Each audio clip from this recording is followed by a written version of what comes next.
Salut à tous, bienvenue pour ce débriefing de la manche d'Edmonton. On va donc passer quelques minutes ensemble pour revoir les incidents et les faits marquants de cette course. On va d'abord commencer par remarquer, bien vous voyez ici, le tracé du circuit d'Edmonton, tout nouveau tracé pour 2011.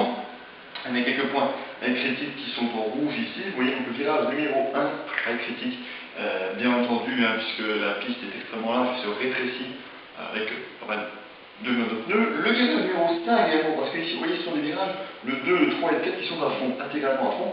Le 5 est une grosse épingle sur donc une très longue ligne droite finalement, mettant pas mal d'incidents avec pas mal d'air quand même comme dégagement. Ensuite vous voyez la série retenue de virage 6, 7, 8, 9, 10, 11, 12, on a donc tout un complexe ici de virages qui se passent à moyenne vitesse. Et on sort du 12 pour une ligne droite qui nous amène au virage numéro 13. Point critique également, puisque là aussi il est extrêmement étroit. Virage numéro 13, on peut dépasser, mais on peut également se percuter. Puis ensuite, on arrive sur la deuxième ligne droite, enfin une ligne droite quasi la plus longue de la saison, on pourrait dire. Deuxième ligne droite la plus longue de la saison, avec la ligne droite de départ et d'arrivée.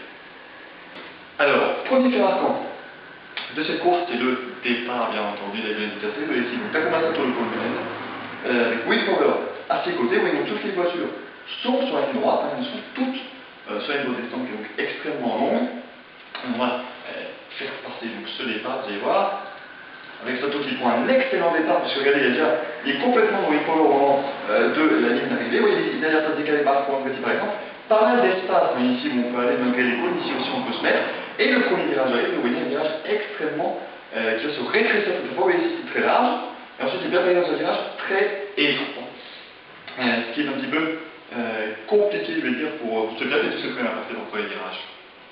Tout s'est donc très bien passé dans le premier virage, mais ce n'est malheureusement pas le cas du virage numéro 5, deuxième point critique que nous avions expliqué sur la carte du circuit. Nous sommes donc allés remarquer avec Alex Tagliani, numéro 77 du circuit Motorsport, qui est en pneus tendres, comme vous voyez ici, des pneus à bande rouge, ce sont des pneus qui vous confèrent un maximum de grip. Donc là on sort des virages 2, 3 et 4 très rapides, pris complètement à fond, il est entouré de pas mal de voitures. Et alors on va regarder au ralenti ici ce qui s'est passé avec Alex Tagliani.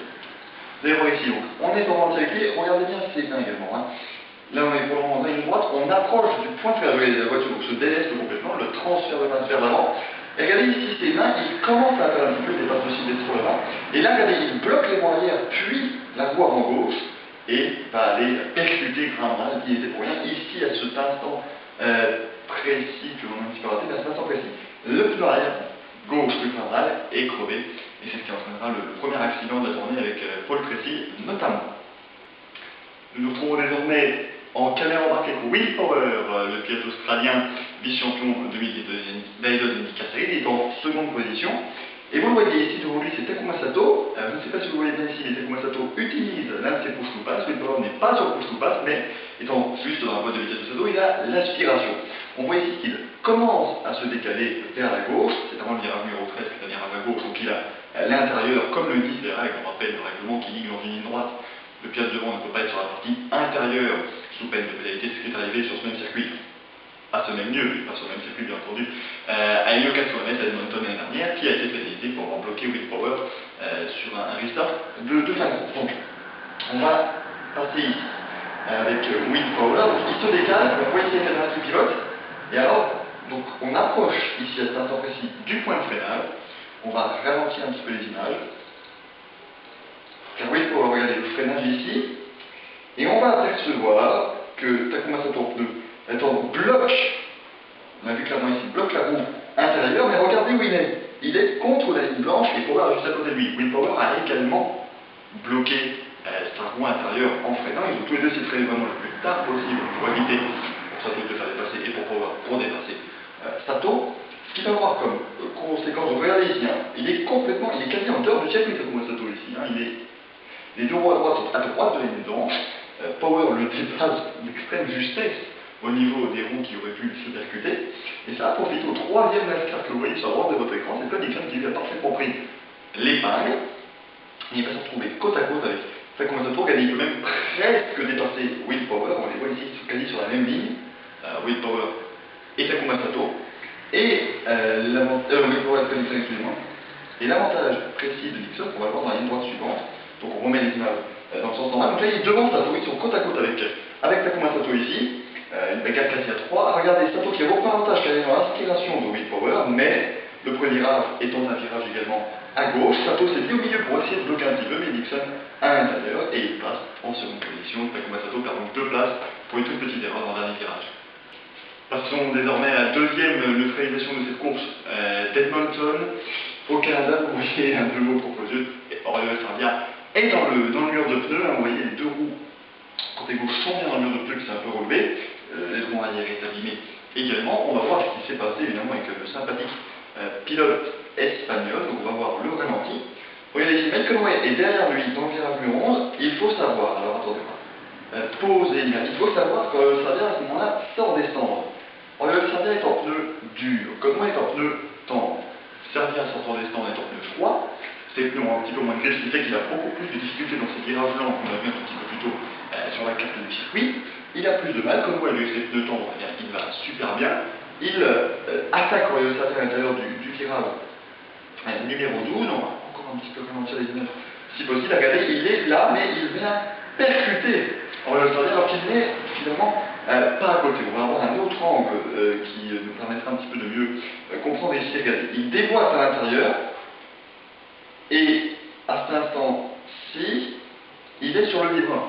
Il est complètement, enfin, il carville sur le vibreur, Mike Conway. Il faut savoir que c'est un des vibreurs très très haut, c'est quasi un escalier. Quand vous tapez dessus, vraiment, vous pouvez quasi vous coincer. Les voitures d'indicateurs sont extrêmement basses. Mike Conway ici, juste à côté de Oriol Sardia, lui est surpris parce que c'est pas un endroit où on dépasse. Normalement ici, on suit le pilote, essayant de sortir un petit peu mieux pour pouvoir dépasser dans le virage numéro 13, comme Willpower l'avait fait sur Takuma Sato. Et ici, il n'est pas là du tout, mais on va encore ralentir. Regardez, il n'est pas là. Et donc, il est sur le voie et il ne peut évidemment pas éviter le contact, mais Sardia lui prend sa ligne normale, je l'ai dit. Et donc, Mike Conway écopera à ce moment-là d'une pénalité. Donc, il va avoir un drive-through pendant la course. Et, petite nouveauté entre guillemets de l'IndyCar, c'est que pour Alex Tagliani, qu'on a vu avant, pour Mike Conway et Ryan Hunter, qu'on verra dans quelques instants, eh bien, ces trois pilotes sont placés sous probation pour le restant de l'année, jusqu'au 31 décembre 2011. Si l'un de ces trois, donc pour avoir eu des contacts évitables, si l'un de ces trois pilotes sort encore quelqu'un cette saison, eh bien, ça risquera d'avoir des plus graves pénalités.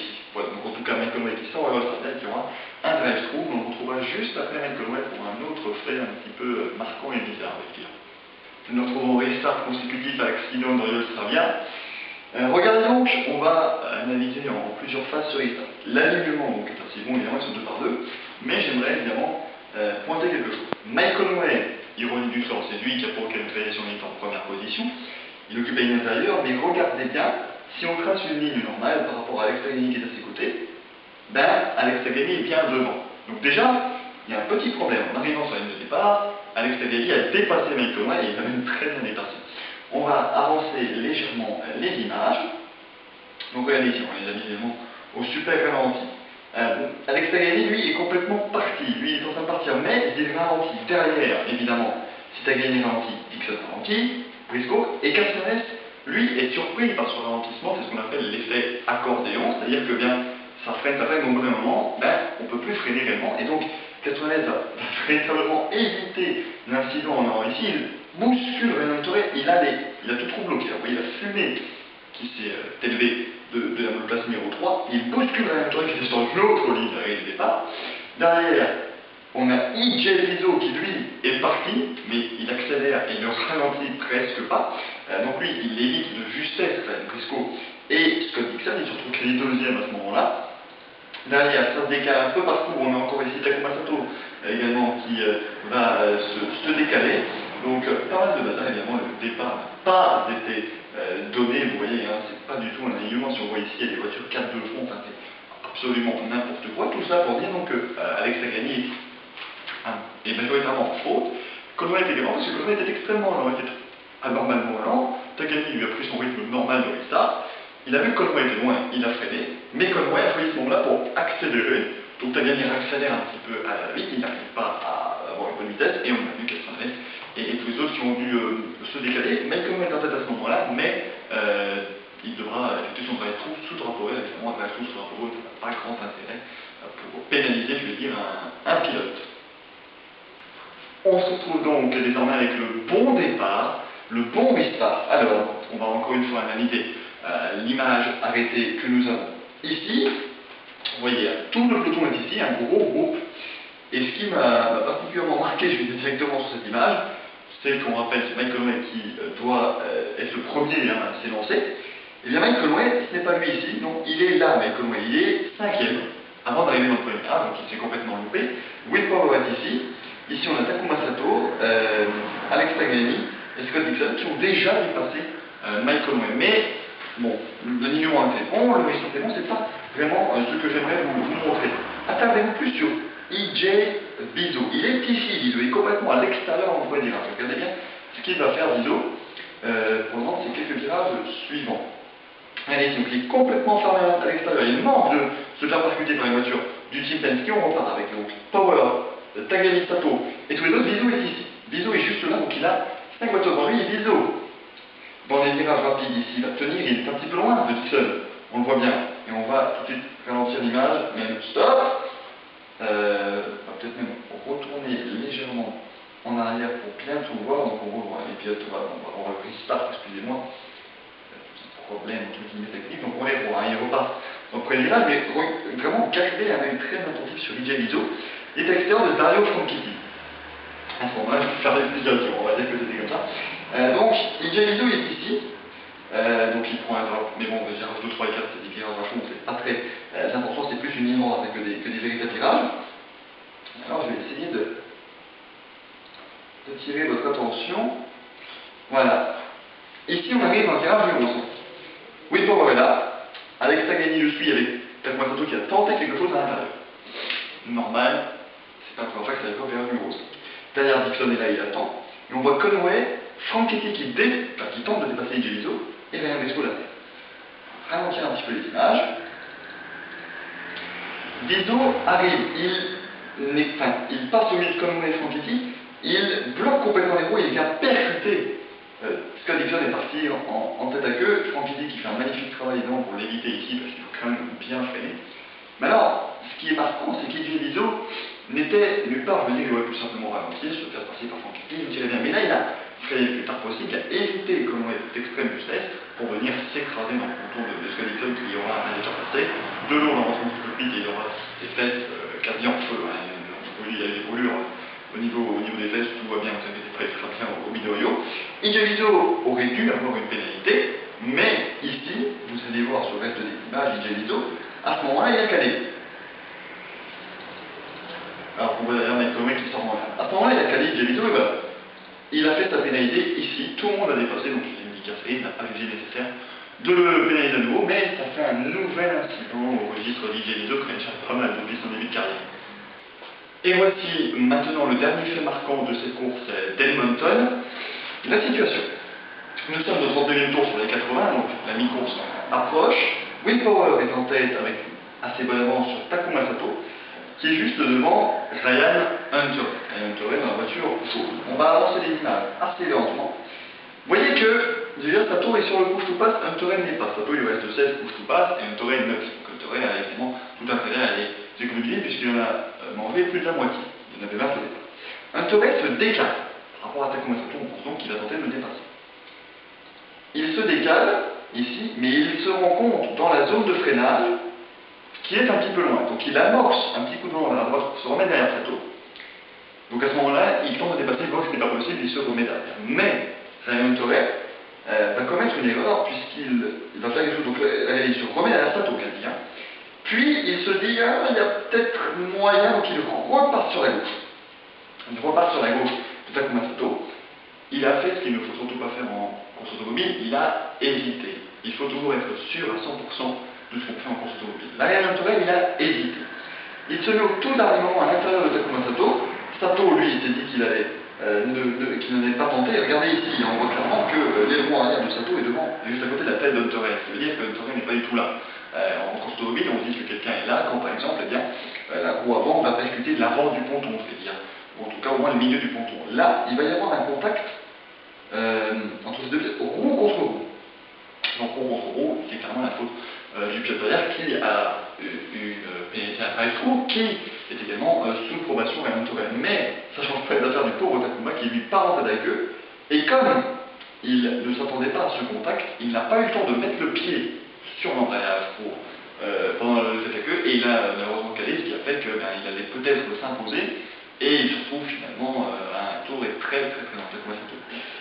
Donc voilà, c'était tout ce qu'on pouvait dire, sur cette course d'Edmonton. J'espère que cette petite vidéo vous aura plu et vous encouragera à regarder d'autres vidéos, bien entendu. On se retrouvera, nous, zonicafans.fr, pour la course du Mid-Ohio Sport Car Course, qui est dimanche, à partir de 20h30, en direct, quasi sans publicité. Donc ça va être mieux, évidemment, par rapport aux toutes dernières courses que nous avons faites. Donc ce sera sur le circuit du Mid-Ohio à Lexington. Pas mal de belles choses que l'on verra. Notez que Martin Plomin viendra avec la place numéro 17 du 38 Motorsport. En tout cas, merci de m'avoir suivi, merci de m'avoir écouté, je vais dire, et passez une bonne semaine, et j'espère qu'on se retrouvera dimanche. À bientôt, ciao.